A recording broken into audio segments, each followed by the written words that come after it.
Okay, Valerie Briot and Elizabeth Rohan.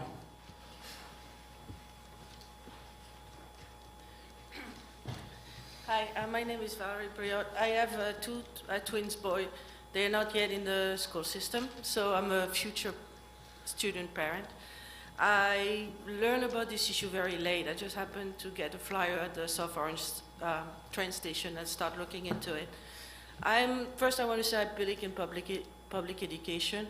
I think it's going to be the great equalizer in the coming years. As my twins are going to come to their mature age, they're going to truly compete with the global workforce. I'm truly aware of it, and as a parent, I want the best for them. I'm not sure how I stand on the issue. I haven't quite had a chance to really look at all of what's been said and what's been written, but I have a concern is, you said that you're going to provide for the struggling students to be able to be in a D-level class support, and why can't we provide the support now if they're, let's say, in level 2 or 3, to be able to move up to a level. I don't understand why the D-leveling is required to be able to provide help to the students to move up. It seems like it's one or the other, and I don't understand why that is. But maybe I don't understand fully the level system. I wasn't quite aware we had that here. I do believe that there's a risk that teacher will teach to the lower level. I was a teacher when I started my career. It's very difficult, and I'm sure you're all educator, or most of you are. It's very difficult not to cave to the pressure to meet result. I think it's going to be how we're going to measure those teachers. If we measure and we grade them on their level of success to have grades for a mixed level class, we might force them, even if it's not fully conscious, to, I would just finish, teach to the middle or to the lower. Okay. And I think we have to be very careful of this. Thank you. Elizabeth Rohan, followed by Marina Budos. I'm Elizabeth Rowan. I live in Maplewood. I won't reiterate what people have said. I join in the opposition to the proposal from others who have spoken. I do have a high-achieving child, and I would like to speak on behalf of my child. My oldest child is in 4th grade. He participates in the Pull-Out Math Enrichment Program. He told me what he likes about this program as opposed to his regular math class where he routinely gets 50 out of 50 on every test from September to June, is that he can go faster. He can go faster in the Pull-Out Math Enrichment Program than he can in the ordinary program. And the reason I came to the meeting was based upon Andrea Wren Harden's comment at the last meeting that what she likes about the proposal is it doesn't help some students at the expense of other students. Of course it does. Of course it does, because you're telling us that higher level students are going to help the lower level students work at a higher pace. So the flip side of that is that the higher level students are going to have to go slower. My child's elementary school just had a battle of the books. They were given a list of 10 books to read. My child reads 3 grades above level. He read 8 of the books in a week. When the librarian asked the children in his class, how many of you have read 1 of the books? How many of you have read 2 in the books? And when he told the librarian how many books he had read, she said, you need to slow down or I'm not going to let you check out any more of the books. I think that something is wrong in a district that is discouraging excellent students from being excellent and encouraging mediocrity. And I'd also like to say, with regards to gifted and talented, it's the law, folks. You guys have treated it as optional, as something you can choose to do or choose to ignore. It's the law, so do it. And the law is that you have to provide appropriate K through 12 educational services for gifted and talented students beginning in kindergarten.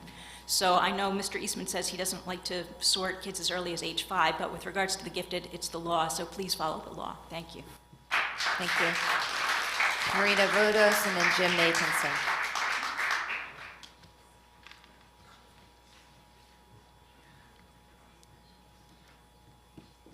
I've spoken enough at this point. I just wanted to say a few things.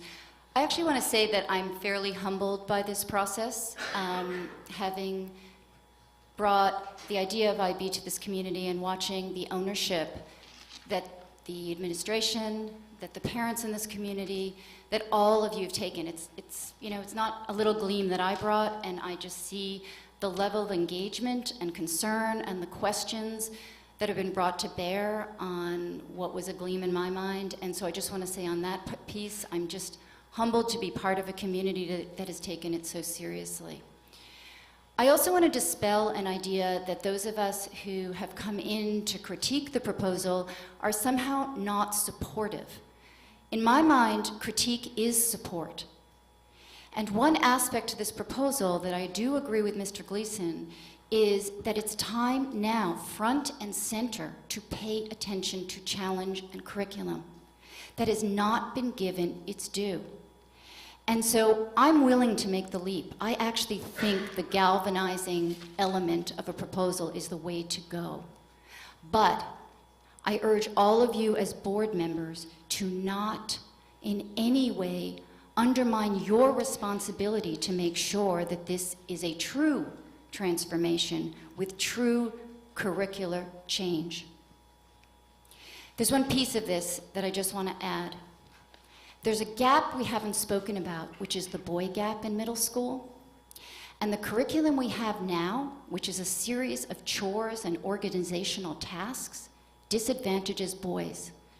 During the Achievement Awards at the middle school, my son was one of the few boys who achieved one of those awards. And I don't think that's right. Because there are boys who can achieve if we are giving them a deeper curriculum and an inquiry-based curriculum. So pay attention to curriculum, please. Thank you, Ms. Budos. And then finally, we'll hear from Jim Nathanson.